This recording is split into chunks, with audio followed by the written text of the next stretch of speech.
the constant stories I get from other artists around the country, especially female presenting, is that they are in a very toxic environment. The traditional apprenticeship isn't necessarily the most enjoyable experience. A lot of shops would get over on apprentices. Get some free labor and then kick an apprentice out. I was thinking about working at a couple different places.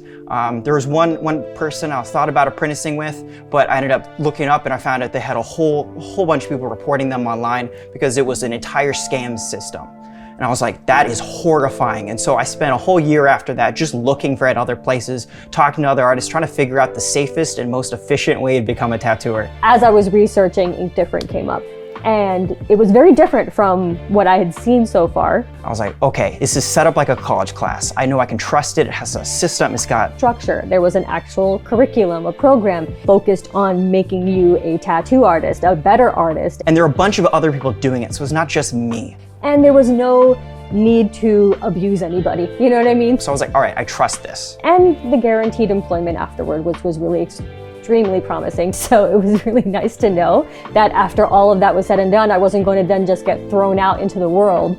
Good luck with that. It was just, okay, so if I can complete this and I do really well, I can stay on and be employed. I believe that people are inherently good. Human decency is just built into our spirits, our souls. What does good humans mean to me?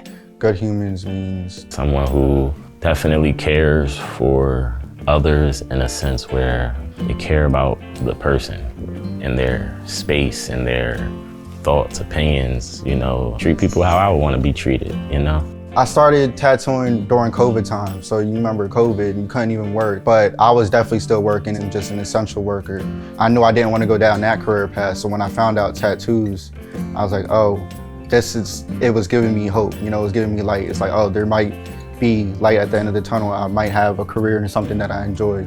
Well, I've always loved tattoos. When I was like 10, 11, I started drawing on myself with like Sharpies and pens and stuff. Tattooing, it ended up falling right within that area of being independent, but at the same time having some security or some home base, I guess to say, where I could do my work and do it safely. I get to work here with people who want to get to know me as a person, want to know my art as the thing that I do, as my brand. It's really kind of bouncing off each other, but also listening to our mentor, Ruby.